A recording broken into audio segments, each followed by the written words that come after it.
Hola, bienvenidos a nuestro canal. Para nuestra iglesia es una bendición que pueda acompañarnos y escuchar lo que Dios tiene para su vida.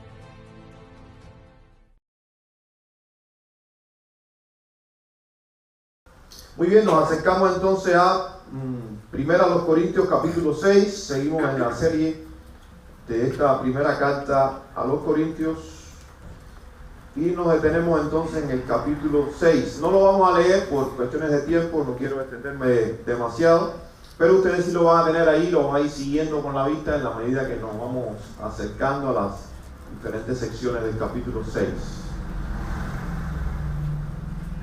1 Corintios 6. Bien, la verdad es que siguen los problemas en la iglesia de Corinto. Siguen los problemas y Pablo sigue abordando problemas y problemas bastante serios. Ahora estamos frente a un problema, bueno, una doble problemática se toca ahí en el capítulo 6. La primera problemática es que los litigios que estaban teniendo, los problemas, las dificultades, que al parecer eran bastante, entre los creyentes de Corinto, pues, lejos de resolverla entre ellos, en el marco de la iglesia, estaban buscando jueces en lo secular, fuera de la iglesia, para que resolvieran los conflictos que ellos tenían como creyentes. Primer problema serio. Y un segundo problema es el problema que una vez más se repite y a lo largo de toda la escritura y a lo largo de la historia cristiana, es el problema de la libertad cristiana, ¿verdad? Somos libres en Cristo, pero cómo nosotros administramos esa libertad y cómo nosotros entendemos que somos libres en Cristo y no convertir esa libertad en libertinaje, que es casi siempre lo que muchas veces termina ocurriendo tristemente. Mientras yo preparaba el mensaje, me venía a la mente un consejo que daba un pastor muy antiguo cubano, murió hace un tiempo en Estados Unidos luego de haber hecho un ministerio muy largo de unos 50 años en Cuba. Fue por muchos años incluso rector del emblemático Seminario Teológico de La Habana en Cuba, con más de 100 años de existencia. Este pastor de nombre Leoncio Veguía, él siempre estaba aconsejando a la nueva generación de pastores, seminaristas. Y él decía lo siguiente: cuando consideres pastorear una iglesia, hablaba a pastores, jóvenes sobre todo, asegúrate de que está compuesta por más ovejas que por cabras. Decía él porque el pastor puede pastorear ovejas, pero no puede pastorear cabras, porque de alguna manera las cabras son impastoreables. Qué bueno que la Biblia dice que nosotros somos ovejas. Tenemos que preguntarnos todos si realmente somos ovejas, ¿no? Algo que no nos gusta de las ovejas es que las ovejas son un poco tontas y torpes. Es algo que no nos gusta. Son como tontas, torpes, como indefensas. Pero en el sentido bueno de la palabra, y por eso creo que el Señor nos habla de nosotros como ovejas, de su rebaño, es que las ovejas son dóciles, son obedientes. De hecho, en el pastoreo, y esto se aplica a la vida espiritual también, el pastor no va detrás de las ovejas. El pastor va adelante y las ovejas van detrás, siguiendo el pastor. Claro, ahí las ovejas dependen de que el pastor vaya por buen camino. Si el pastor no las lleva por buen camino, pues imagínense, termina acabando con el rebaño. Las cabras, por otro lado, ¿son qué? Son revoltosas, son rebeldes, son desobedientes. Entonces, usted tiene un rebaño de cabras aquí, cuando mira detrás ya no queda ninguna. Una anda por acá, otra anda por allá, y usted va a buscarla y muchas veces la cabra lo que hace es que lo quiere cornear, porque es rebelde. Entonces este pastor decía, y algo que le he escuchado decir a Charles Swindoll también, el pastor norteamericano que tiene muchos libros, tal vez muchos de ustedes han leído de Charles Swindoll. Él dice también a los pastores en uno de sus libros: si llegas a una iglesia y te das cuenta que son más cabras que ovejas, no siguen al pastor, no son dóciles, no son obedientes, vete. No puedes pastorear personas que no se dejan pastorear. Es imposible. Porque lejos de entonces hacer la labor de pastor, es la labor de torear, ¿no? Usted está. Y es algo imposible porque usted no puede. No aman al Señor, no tienen temor de Dios, mucho menos van a amarte a ti, van a respetarte a ti. Entonces deja ese lugar y vete. Aunque se hagan llamar iglesia, si no se comportan como cristianos, no son cristianos, son cabras, no son ovejas. Vete, ese es un consejo más drástico aún, el de Charles Swindoll. Y cuando yo pensaba en estos consejos de estos pastores, pensaba en la iglesia de Corinto y decía, sinceramente, pensándolo, aunque yo tengo mi respuesta, ¿no? Encuentro la respuesta en la Biblia, pero viendo el comportamiento de esta iglesia, yo pregunto, bueno, ¿sería que la iglesia de Corinto estaba compuesta por más cabras que por ovejas? Porque es que es de una en otra, de una en otra, de una en otra. Sin embargo, me llama mucho la atención cómo Pablo con tanta paciencia se refiere a ellos y le llama santos en Cristo y les trata como tal, aunque los reprende y muchas veces severamente, pero con mucha paciencia, con mucho amor, con mucho respeto. Y eso me dice a mí que entonces, aun cuando tengamos aparentemente una cabra delante, aún así, por amor a Dios y por amor a esa persona que no es una cabra, es una persona hecha a imagen y semejanza de Dios, aún así hemos de tratarle con respeto. Aunque tenemos que saber también cuál es la condición espiritual, ¿no? Según el comportamiento de la persona. Y es crucial que nosotros recordemos que cuando hablamos de la iglesia de Corinto, estamos hablando de una iglesia, y pensemos en esto, llena de dones. La iglesia con más dones en el Nuevo Testamento. Una iglesia pudiente, porque era una iglesia que estaba establecida dentro de un contexto de una economía poderosa. Entonces, es una iglesia que no tenía problemas económicos. Es una iglesia que tenía todos los dones. Al parecer era una iglesia numerosa. Cuando uno reúne estos tres aspectos, uno dice, es la iglesia perfecta. Llena de dones, muchas personas y sin problemas económicos. Todos lo tienen. ¿Qué hace falta? Batería nueva. ¿Qué hace falta? Un nuevo púlpito. ¿Qué hace falta? Agrandar el templo. ¿Qué hace falta? Hay dinero. Lo tenemos todo. Como decía la iglesia de la Odisea, soy rico, no necesito de nada. Y el Señor le dijo, no, eres la más pobre de todas. Entonces, esto es una enseñanza para nosotros en lo particular y como iglesia. A veces la apariencia, o muchas veces las apariencias, como dice el refrán, engañan. No es lo que a los ojos nuestros humanos parece ser una gran iglesia. Es a los ojos del Señor. Y esa es la pregunta que nosotros tenemos que hacer. No es cuántos somos, no es cuánto tenemos, ni siquiera cuántos dones tenemos, sino cómo el Señor nos ve y si Él está complacido con nosotros. Si podemos dar una respuesta positiva a eso, no importa que seamos pocos, no importa que tengamos poco, no importa que no seamos la más dotada de las iglesias, porque al final, ese dote, ¿quién lo da? Dios. El Señor. Pero el Señor lo que busca es una iglesia que le adore, una iglesia que le obedezca, y una iglesia que sea luz en medio de este mundo, algo que tristemente la iglesia de Corinto, con todo el potencial que tenía, no estaba haciendo. Y entonces nos encontramos una carta donde vamos a encontrar halagos, donde vamos a encontrar cosas positivas, pero tristemente la mayoría de las veces Pablo tiene que detenerse a corregirles. El título del mensaje es este: si somos cristianos, andemos como cristianos. Si somos cristianos, y pueden poner si somos ovejas, pues andemos como ovejas y no como cabras. Si somos cristianos, andemos como cristianos. Los cristianos resuelven sus conflictos entre cristianos, y ahí vamos a la primera problemática, capítulo 6, versículos 1 al 11. ¿Qué es lo que estaba pasando? Bueno, por medio de una serie de preguntas retóricas, en toda esa porción nos vamos dando cuenta de cuál era la situación. ¿Qué cosa es una pregunta retórica? Una pregunta que yo hago, pero no esperando una respuesta, porque tú tienes la respuesta. Pero yo te hago la pregunta para que tú reflexiones y te das cuenta que tienes la respuesta, pero no la estás poniendo en práctica. Eso es una pregunta retórica que Pablo les está haciendo una y otra vez. Entonces no es que ellos no sabían, sino que no estaban haciendo lo que sabían y debían. Y ahí viene la gran confrontación para esta iglesia y para nosotros también. Imagínense que al parecer estaban teniendo muchos problemas entre ellos. muchos asuntos por tratar, muchos litigios, muchos desacuerdos. Y esto ya es un problema, lo vamos a ver más adelante, pero el mayor problema era que esos asuntos que ellos tenían entre ellos, entre hermanos, los estaban llevando a fuera de la iglesia, a magistrados, a jueces fuera de la iglesia para que interviniera entre ellos y resolviera los conflictos. Y Pablo se preocupa mucho con esto y le llama entonces a la reflexión. Y de alguna manera Pablo le dice, no hay personas sabias dentro de la iglesia que tengan que ir a la sabiduría fuera de la iglesia.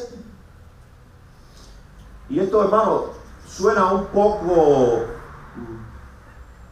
pretencioso tal vez, pero entendamos esto. En la iglesia cristiana, por cuanto la iglesia cristiana tiene los dones del Espíritu Santo, la guía, la protección de Dios, la palabra de Dios, aunque no tengamos abogados dentro de la iglesia, profesionalmente hablando, un cristiano, por el solo hecho de ser cristiano, tener la palabra de Dios, tener el Espíritu de Dios, la guía del Señor, tiene que ser más sabio que cualquier profesional que esté fuera de la iglesia. En cuanto a abordar problemas espirituales se refiere, no estoy diciendo aquí que nosotros no tengamos que ir en su momento a profesionales que nos exceden, no, es decir, nos superan a nosotros en cuestiones de profesión. Pero lo que estamos hablando es que cuando hay conflictos entre creyentes dentro de la congregación, nunca, bajo ninguna circunstancia, puede ser que nosotros busquemos que alguien que no tiene al Señor, que no teme a Dios, que no tiene la palabra de Dios, por lo tanto no tiene la sabiduría de Dios, puede tener toda la sabiduría del mundo, pero no tiene la sabiduría de Dios, vaya a intervenir en nosotros, entonces, para bochornosamente ponernos de acuerdo a nosotros que somos cristianos. Y eso es lo que estaba pasando en Corinto. Entonces tengamos esa alerta como algo preventivo para nuestras vidas. Si el día de mañana tenemos un conflicto, y estoy pensando en esto, el conflicto puede darse en el marco del ministerio, acá en la iglesia no nos ponemos de acuerdo, no se pone de acuerdo el maestro con el diácono y entran en un asunto de conflicto. Si entre ustedes no pueden resolver el conflicto, que sería lo ideal, tienen que ir a una tercera persona para que intervenga en ese conflicto, que esa persona sea un cristiano y que eso no salga del marco de la iglesia. Ese es el consejo de Pablo, es la recomendación para nosotros. Tiene que haber sabiduría en la iglesia. ¿Cómo no va a haber sabiduría en la iglesia? ¿Cómo no va a haber nadie en la iglesia a la cual nosotros le podamos confiar un conflicto que tenemos, un desacuerdo, y que esa persona guiada por el Espíritu Santo pueda intervenir para solucionar ese conflicto? ¿Y cómo vamos a tener que ir fuera a alguien que no tiene al Señor? Y miren dónde se apoya Pablo. Pablo se apoya en el futuro escatológico para la iglesia. Cuando hablo de escatológico estoy hablando de los últimos tiempos, donde se llevará a cabo la consumación del plan redentor de Dios y Dios pondrá en orden todas las cosas, donde la iglesia tiene un lugar prominente. Y ustedes lo pueden ir siguiendo ahí, versículos 2 y 3. Pablo va a dos puntos. Primero, ¿no se dan cuenta que ustedes, los cristianos, van a juzgar al mundo? Ustedes junto con Dios van a tener un papel protagónico como jueces de este mundo. Y ahí ustedes luego pueden buscar, por ejemplo, Daniel 7:22, Mateo 19:28, Lucas 22:30. Pueden apuntarlo, si después van al canal y otra vez escuchan, pues entonces toman ahí la referencia y la buscan. Posiblemente estos pasajes los tenía Pablo en mente, donde habla de un futuro donde no sabemos a ciencia cierta si se está refiriendo al reino milenial o si se está refiriendo a los diferentes juicios que van a llevarse a cabo en los últimos tiempos, en la consumación de los tiempos, pero donde dice que los cristianos, la iglesia, tendremos un papel protagónico juzgando al mundo, siendo jueces del mundo. Entonces dice Pablo, si ustedes van a ser o vamos a ser jueces del mundo, ¿cómo es posible que no haya sabiduría entre ustedes para tratar con cosas mucho más pequeñas? Problemas. Y yo pensaba en algo, a veces pensamos en la iglesia local, pero ¿qué tal si usted es vecino de otro hermano de otra congregación y hay problemas? Porque el desagüe del hermano va a parar a su patio y ha hablado con él y no se ponen de acuerdo y discuten. Hermano, no vaya a demandar a su hermano ante un juez. Agote todos los recursos en su iglesia, en la iglesia del hermano. Busque consejo. Pero es bochornoso que dos cristianos vayan a pelearse ante un magistrado secular. Es escandaloso. Por eso yo pienso, incluso pensaba en esto, qué triste es que dos hermanos que temen a Dios, que aman la palabra del Señor, que supuestamente guían y rigen su vida por medio del consejo de Dios, se casen, hagan pacto matrimonial delante de la iglesia, muchas veces delante de un magistrado secular, y al cabo del tiempo vayan a ese o a un colega de ese no cristiano a divorciarse. Eso está pasando hoy. Y si hace 50 años atrás usted comparaba las estadísticas de divorcio, para poner un ejemplo, entre cristianos y no cristianos, los cristianos se separaban, se divorciaban muy poco. Hoy tristemente estamos a la par. De igual manera se divorcian los cristianos que no cristianos. Y la pregunta es, ¿qué ha pasado? ¿Qué ha pasado a la iglesia? Por eso hay tanta preocupación para con la iglesia moderna.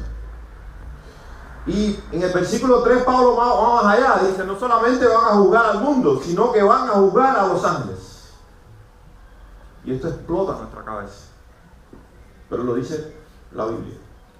Que en ese momento escatológico donde la iglesia, el pueblo de Dios redimido, va a juzgar, dice, a los ángeles. No sabemos, ese juzgar es de difícil llegar a una conclusión final. Si está hablando de juzgar, que es lo que la mayoría de los estudiosos creen, juzgar a los ángeles caídos, pero algunos creen que incluso habla de juzgar a los ángeles santos también. Porque dice Hebreos que los ángeles son ministradores de Dios al servicio de nosotros, los seres humanos. Y muchos creen que en la gloria, en la eternidad, nosotros vamos a tener entonces una posición más prominente que los ángeles. Y los ángeles van a servir a Dios, pero nos seguirán sirviendo a nosotros y nosotros vamos a regir de alguna manera sobre ellos en rango. Y por eso algunos van al punto de que no solamente vamos a juzgar y vamos a formar parte de ese juicio del Satanás y los demonios, que eso queda claro, sino que posiblemente también vamos a tener una posición de supremacía sobre los ángeles, incluso santos. Sea cual sea la posición, el gran argumento es este: nosotros vamos a juzgar a los ángeles. Entonces, ¿cómo no vamos a poder ponernos de acuerdo entre nosotros? ¿Cómo no vamos a poder juzgar cosas pequeñas entre nosotros? Hermanos, cuando eso nos pase, digamos, cuán lejos estoy del Señor, cuán poco tolerante estoy siendo, cuán poco amor está habiendo en mi corazón, al punto de que yo no me puedo poner de acuerdo con mi hermano. Pero eso nos tiene que pasar cuando tenemos un problema con nuestro hijo y no somos capaces de llegar a un acuerdo con nuestros hijos, con nuestras esposas, sobre todo si hay parte de responsabilidad en nosotros. No importa cómo otros manejen sus conflictos, eso a nosotros no nos interesa, no nos incumbe, pero a nosotros sí nos interesa cómo nosotros, los creyentes, manejamos nuestros conflictos entre nosotros. Eso sí tiene que ser para nosotros una gran algo de mucha importancia para nosotros. En el versículo 11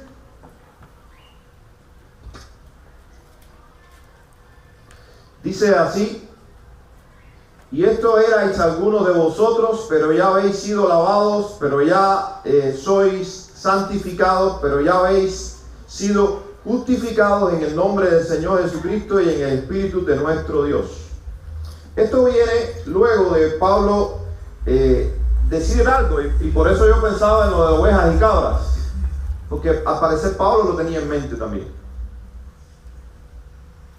Porque Pablo dice, ¿no se dan cuenta de que los que viven una vida practicando el pecado no heredarán el reino de Dios?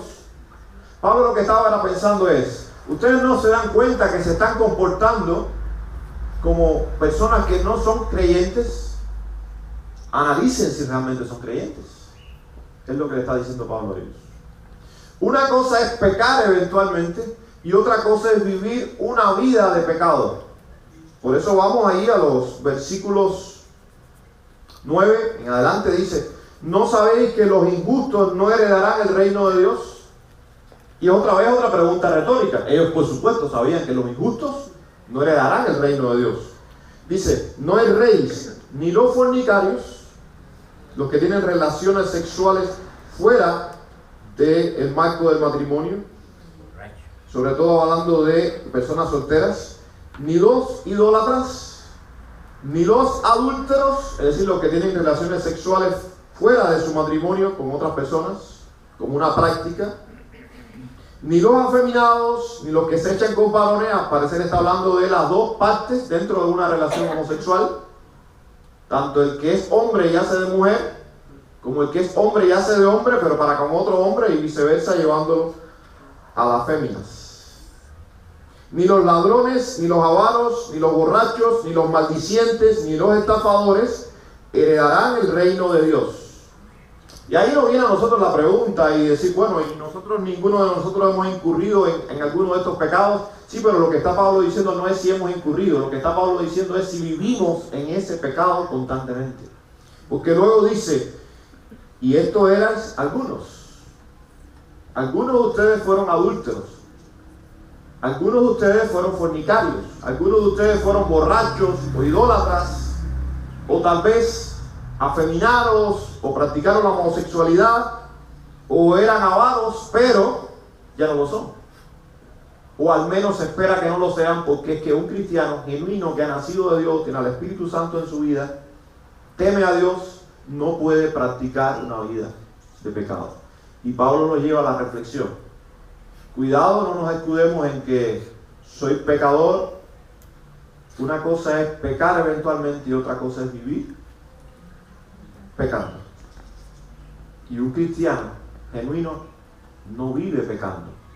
Peca, pero no vive en el pecado.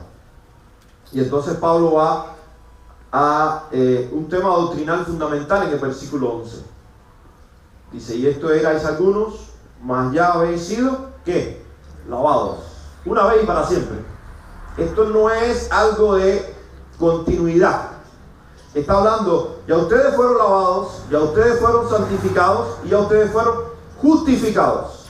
Ahora, se espera que como práctica de la vida cristiana vivamos de acuerdo a esa realidad espiritual que ha ocurrido en nosotros, a lo cual llamamos regeneración, santificación y justificación.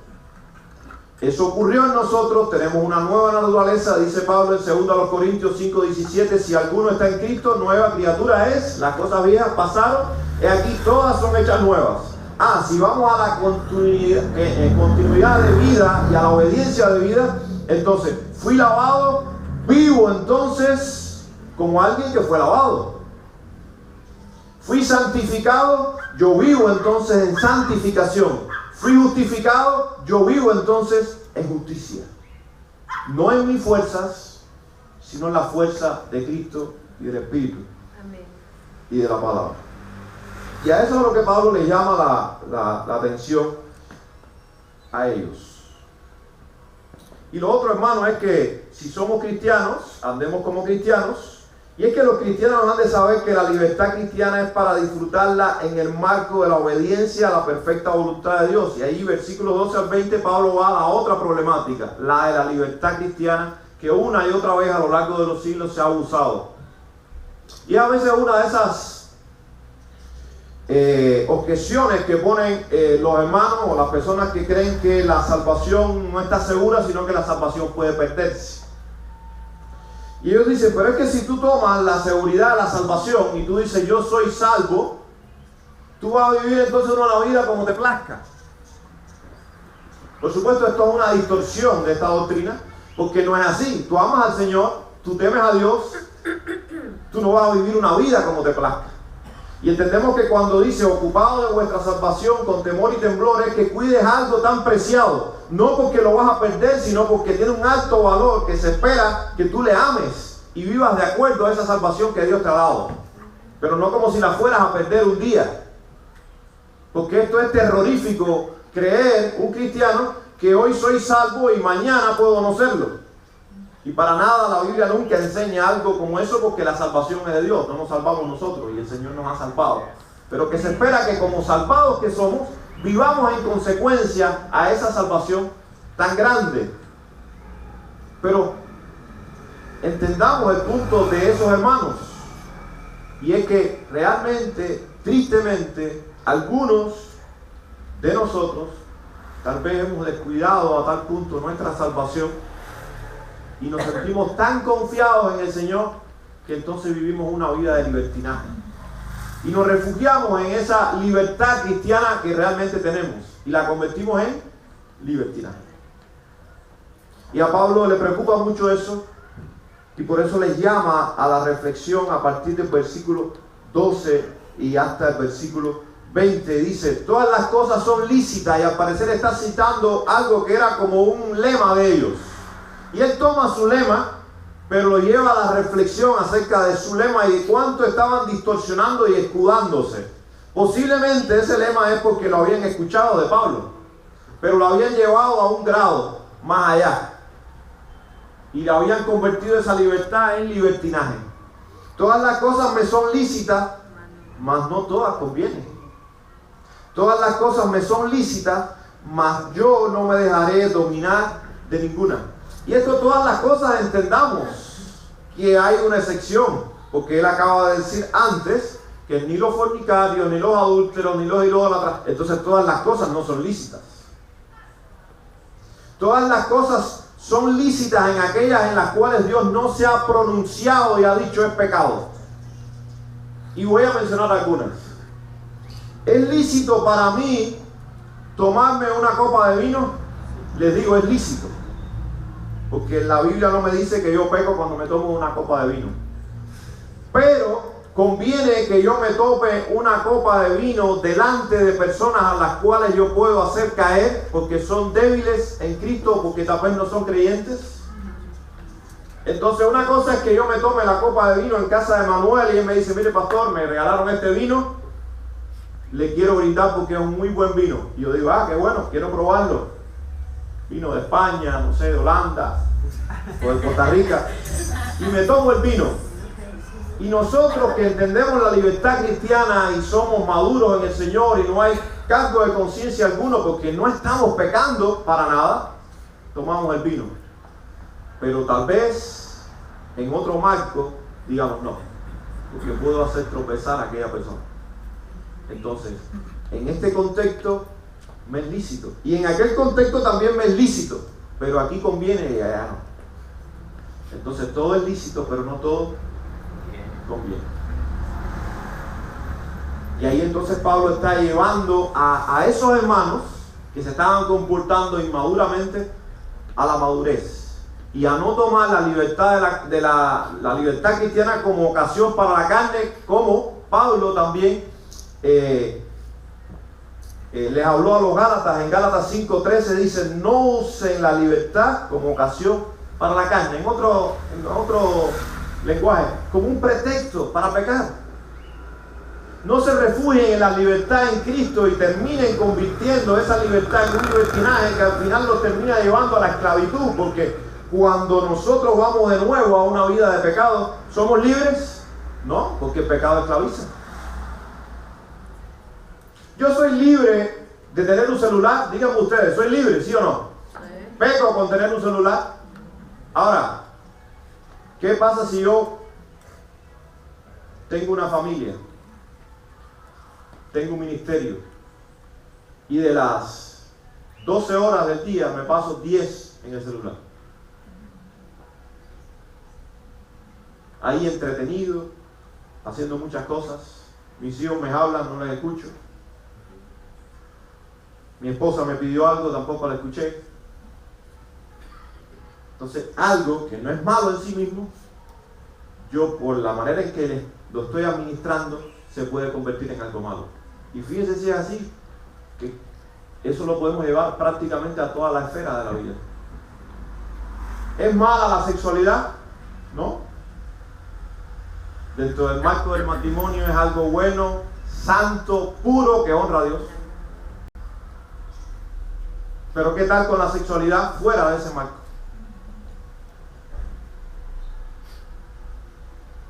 Y así usted lo puede llevar a cada una de las áreas de la vida. Somos libres en Cristo, pero usemos esa libertad para honrar a Dios y que no se convierta entonces en un libertinaje que deshonre al Señor, que nos lleve a vivir una vida de desenfreno, que no solamente deshonra a Dios, sino que hace tropezar a los demás. Somos libres, entre tanto, andemos convenientemente. Somos libres mientras no pecamos, pero una vez que pecamos ya no somos libres, porque somos esclavos de ese pecado. Y a partir del versículo 15, sigue Pablo con las preguntas. Dice, ¿no sabéis que vuestros cuerpos sois miembros de Cristo? Son miembros de Cristo. Quitaré pues los miembros de Cristo y los haré miembros de una ramera, de ningún modo. Y uno dice, bueno, ¿y por qué Pablo va a este punto? Si anteriormente habló de muchos otros pecados, y todos son iguales de peligrosos y de dañinos. ¿Y por qué va al tema del pecado sexual? Bueno, si se dan cuenta, en el capítulo 5, Pablo trata un tema que era la inmoralidad sexual. Y lo que tenemos en mente, el contexto de Corinto, sabemos que el contexto de Corinto era un contexto de inmoralidad. Y donde, como pasa no solamente hace 2000 años, no solamente como pasó antes de los tiempos diluvianos, no solamente como pasó con Sodoma y Gomorra, Satanás ha usado a lo largo de los siglos la sexualidad para hacer caer al hombre, y lo sigue haciendo hoy. Y era algo que estaba pasando en Corinto, y Pablo estaba muy preocupado, y al parecer había un libertinaje tal en la iglesia de Corinto para con la sexualidad que era preocupante. Y posiblemente este lema de todo me es lícito, todo me es lícito porque soy libre en Cristo, posiblemente lo estaban llevando a un grado extremo en relación con la sexualidad. Y muchos al parecer estaban teniendo un comportamiento sexual inadecuado, de libertinaje. Tal vez influenciados por la corriente de la época, influenciados también por un pensamiento filosófico o una ideología que ya les he hablado de ella, que luego, siglos más adelante, se fue construyendo, filosóficamente hablando, mucho más, pero que ya comenzaba en esos tiempos. Y era que decían, el cuerpo es irremediablemente malo, inclinado al mal. Por lo tanto, no te preocupes de tu cuerpo, porque no lo puedes dominar.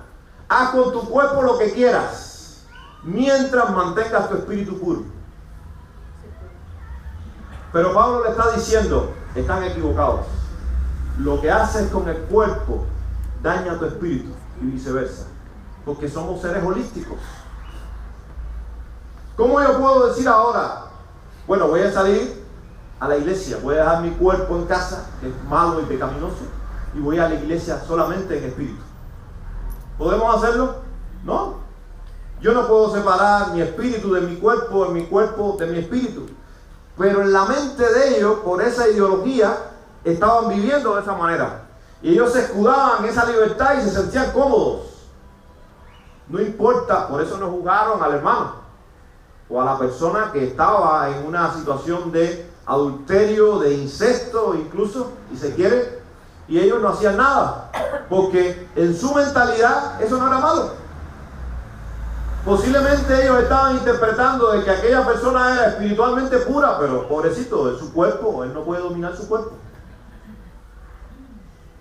Y Pablo dice es que ustedes son un cuerpo con el Señor. Y el Espíritu Santo mora en ustedes. Entonces tengan mucho cuidado en lo que hacen con su cuerpo. Es una distorsión peligrosa.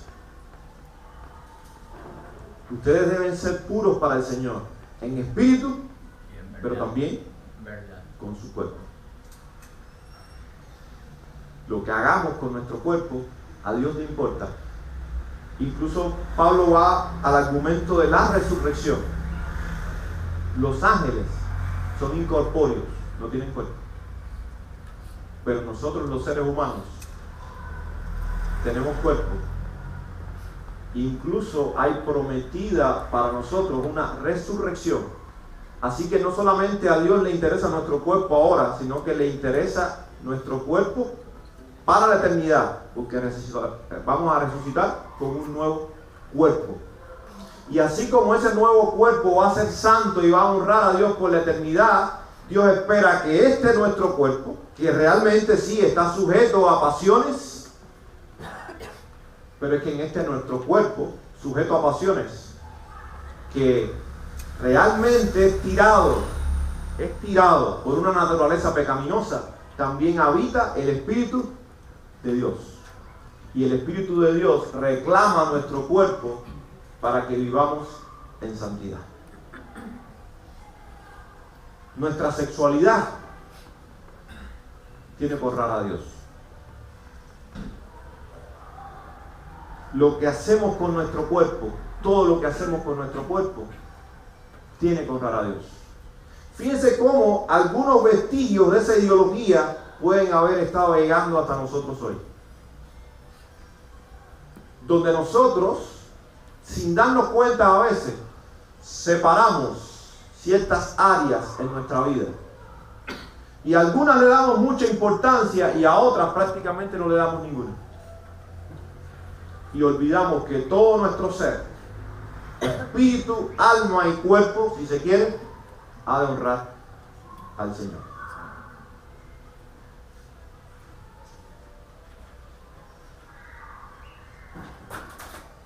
Quiero terminar, en 3 minutos termino, mencionando rápidamente y por lo que Pablo se preocupa tanto por el pecado sexual cuando dice en el versículo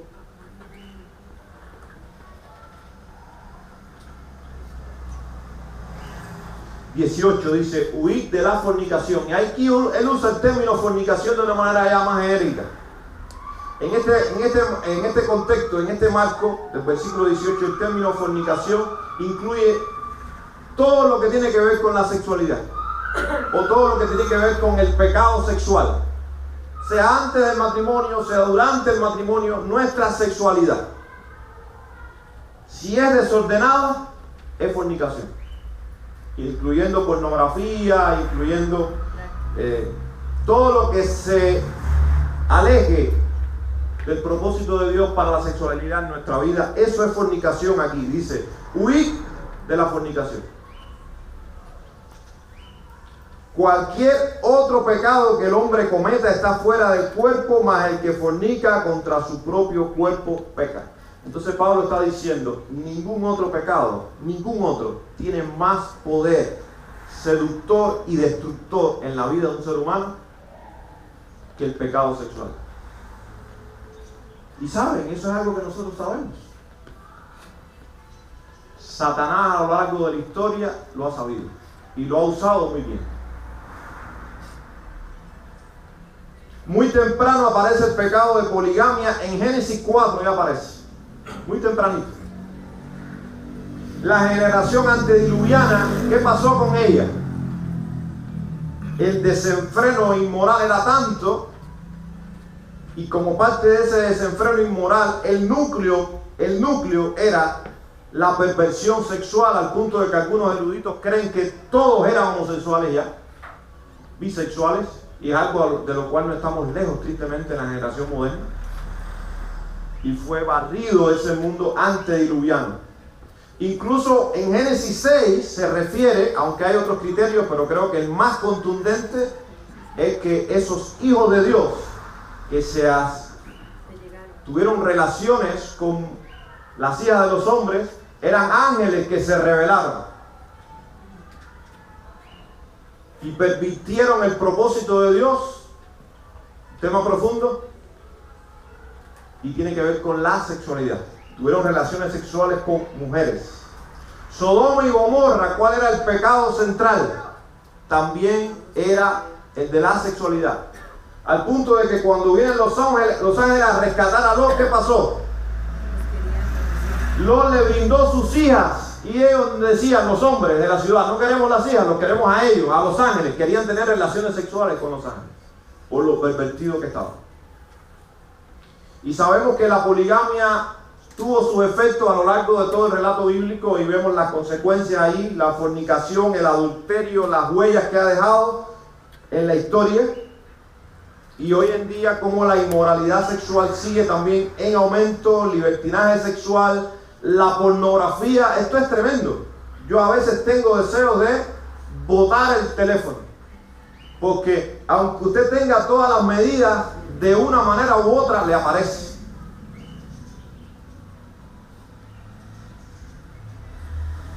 La ideología de género que ha aparecido ahora como otra artimaña de Satanás para distorsionar desde lo ideológico la sexualidad, al punto de que me preocupo mucho, porque en este mismo grupo que les hablaba hay personas que están diciendo que la Biblia no dice en ninguna parte que la homosexualidad es pecado. Y yo me pregunto, digo, ¿qué Biblia leen? ¿A qué Dios adoran? ¿Y cómo interpretan la palabra de Dios? Porque Satanás se ha encargado de distorsionar tanto la verdad que teniéndola delante de los ojos, las personas no la ven. Y es escandaloso y de gran preocupación la tolerancia por parte de algunos cristianos en la iglesia del Señor hacia conductas como relaciones sexuales antes del matrimonio, que de eso ya prácticamente hoy no se habla, pero es ilícito y es fornicación. Va en contra del propósito de Dios, daña tu vida, deshonra al Señor, destruye la sociedad. Relaciones sexuales antes del matrimonio, y eso prácticamente está pasado de moda. Cristianos en unión libre, con dolor lo digo, hermanos, con dolor lo digo, y no estoy juzgando a nadie, pero no nos acomodemos a esto. Si somos cristianos, andemos como cristianos. ¿Y qué impide, si estamos enamorados, si tenemos al Señor, qué impide que hagamos los ajustes para, delante de la ley de los hombres, tal y como el Señor establece, nosotros hagamos pacto para testimonio a ellos y para honra de Dios y de la iglesia del Señor? Entonces, apresuremos eso también. Y ese sea el consejo para nuestros hijos, para nuestros jóvenes. No nos dejemos amoldar a corrientes y entendamos que no estamos siendo legalistas, estamos siendo bíblicos. Cristianos uniéndose con otros cristianos. Y esto está de moda también, tristemente, en la iglesia moderna. Y ya no aparece ni como un tema de importancia. Y es inconcebible que un cristiano quiera buscar a alguien para unir su vida y hacer un proyecto de vida, alguien que no sea cristiano.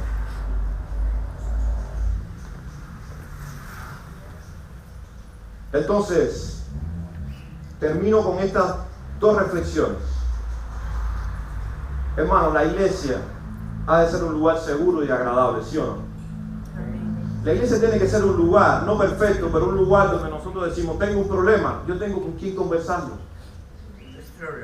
Y van a haber personas guiadas por el Señor que me van a ayudar, no me van a condenar, no van a apañar lo malo que estoy haciendo, pero me van a corregir en amor. Pero en la iglesia tiene que haber corrección, orden, y tiene que haber seguridad, un lugar donde nos sentimos amados, donde nos sentimos protegidos, donde no tenemos que ir afuera para que otros tengan que ayudarnos con nuestras situaciones, porque en la iglesia no encontramos respaldo, porque no encontramos guía, porque no encontramos quien nos pueda dar un buen consejo. No puede ser esa la iglesia. Y la otra reflexión es: la vida cristiana es para ser disfrutada. Y realmente somos libres. La vida cristiana no es una carga de prohibiciones. Pero la vida cristiana tampoco es vivir como nos plazca, sin tener en cuenta la palabra de Dios, el consejo de Dios, porque entonces estamos siendo otra vez esclavos de malos hábitos, de vicios, de pecados en nuestra vida. No vamos a disfrutar entonces esa libertad cristiana que realmente tenemos. Y es disfrutable la comunión entre los hermanos. Por eso aquí hay una gran alarma, y por favor usted comuníquela inmediatamente. El día que usted no se siente bien congregándose con sus hermanos en este lugar, por favor acérquese a alguien, a uno de nosotros, y diga: no me siento cómodo por esta razón, porque este tiene que ser un lugar para sentirnos cómodos, amados, como una familia espiritual, donde somos libres, pero también somos corregidos, somos instruidos en amor, desde la palabra de Dios. El Señor le bendiga.